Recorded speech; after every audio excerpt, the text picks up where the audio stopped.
নমস্কার বন্ধুরা, যোগের নেচারের ব্লগে সবাইকে স্বাগত জানাই। আমি বিথিকা। আজ আমরা বিকেল বেরিয়ে পড়েছি শনি মেলা দেখার জন্য। তার জন্য বাইকে বেরিয়ে পড়েছি। আপনাদেরকে একটু লোকেশনটা দেখাতে যাচ্ছি। কি সুন্দর গ্রামের পরিবেশটা দেখুন। এদিকটা একদম মাঠ, ফাঁকা মাঠ। শনি মেলা এখানে বিখ্যাত। শনি মেলা পাথরডাঙ্গের।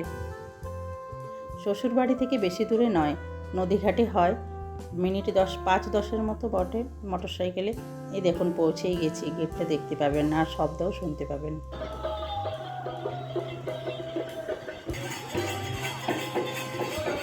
হরিনামের যে শব্দ শুনতে পেলেন প্রথমেই শুনিয়ে দিলাম, কারণ এরপরে শোনাতে পারবো না। মাইকে মেলাতে যে মাইকগুলো বাজছে, অনেক রকম হিন্দি বাংলা গান বাজছে, যেগুলোতে কপিরাইট হয়ে যাবে, তাই প্রথমে একটু আপনাদেরকে শুনিয়ে দিলাম। এখানে আমি আটচালাতে উঠে পড়েছি। ঠাকুরকে আগে প্রণাম করলাম, তারপরে মেলা দেখা শুরু করব। ওই দেখুন নাম কীর্তন হচ্ছে।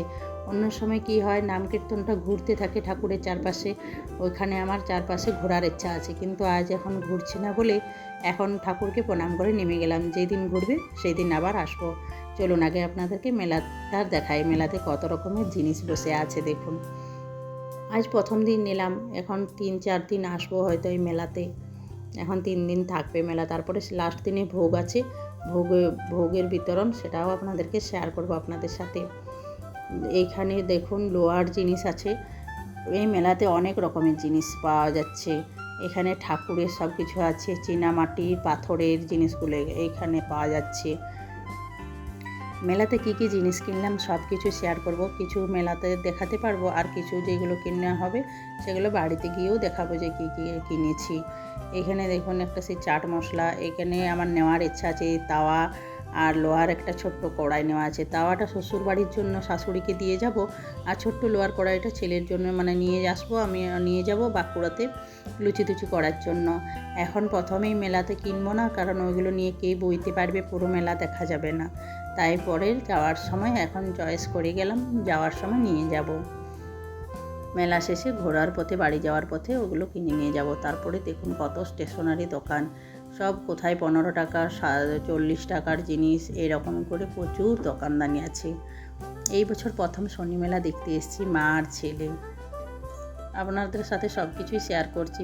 কতবার আমরা গ্রামের বাড়ি আসছি, কত কিছু দেখছি, আবার যাচ্ছি। ছেলের চড়কের খুব নেশা, কখন থেকে চিৎকার করছে চড়কে চাপবে।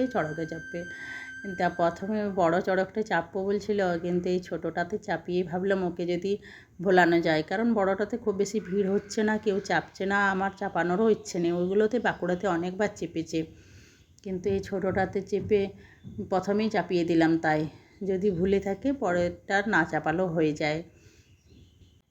কিন্তু ছেলে তো এখন একটু বড় হয়ে গেছে, তাই এই ছোটোগুলোতে চাপতে চাইছে না। ওর এটাতে খুব একটা মজা লাগছে না, খুব একটা। ওর এখন এই বড়গুলোই চাপতে ইচ্ছে করছে। এগুলো একটু বাচ্চাদের জন্য। দেখুন দাঁড়িয়ে পড়েছে, দেখেছেন নামানোর সময়।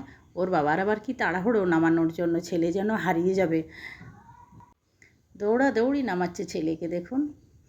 এরপর দেখুন বড়টাতেও চাপলো শেষ পর্যন্ত। আমি বেকার চাপালাম। প্রথমেরটা 30 টাকা আমার গেল, এটাতে নিচ্ছে 50 টাকা করে। গ্রামের দিকে তো 50 টাকা শুনে অনেকে চাপতেই চাইছে না, জানেন তো, একদম ভিড় হচ্ছে না এটাতে। আর দেখুন কাকাবাবুকে মাঝে পেয়েছি। আমাদের গ্রামের বাড়ি থেকে কাছেই, তাহলে উনিও হেঁটে চলে এসছেন। তার আমাদের সাথে দেখা হয়েছে, তাই ওনাকে ছেলের সাথে একজনকে চাপতে হয়।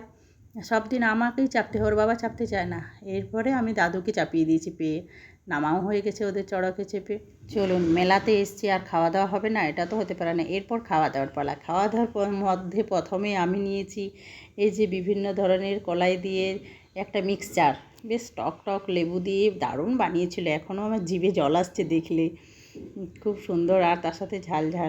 আর কাকাবাবুর সাথে ছেলে আমার খুব ভালোবাসে দাদুকে। তারপরে ছেলে শুরু করলো ফুচকা খেতে।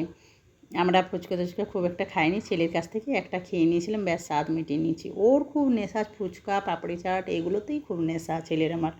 খাচ্ছে দেখুন একদম গব গব করে। বাবারে মুখটা দেখে আমারই। তারপরে আমরা বসলাম কাকাবাবুকে নিয়ে, ছেলেকে নিয়ে একটু ঘুগনি খেতে বসেছি এখানে। ছেলে আমার দাদুকে ভীষণ ভালোবাসে তো, তাই দাদুর সাথে ওর এটাতে খুব এনজয় হচ্ছে। যাওয়ার সময় আবার কি চিৎকার, দাদুকে বাইকে করে চাপিয়ে নিয়েই যাবে। আমি হাজব্যান্ডের সাথে একটু ছবি তুলে নিলাম, ওর সাথে সবসময় সম্ভব হয় না।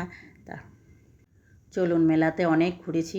এরপরে এই যে লোহার কড়াই তাওয়া আর লোহার কড়াইটা নিয়ে নিই। এরপর ঘর যাওয়ার সময় দেখুন একদম রাত হয়ে গেছে, এই দুটো জিনিস নিয়ে নিলাম। 150 করে 300 টাকা দাম বলেছিল, মাত্র 30 টাকা মাত্র কমিয়েছে। বাড়ি যাওয়ার সময় জিলাপি কিনে নিয়ে যাচ্ছি। শ্বশুর বাড়িতে শাশুড়ি মা আছেন, শ্বশুরবাবু আছেন আর কাকাবু তো আমাদের সাথেই আছেন।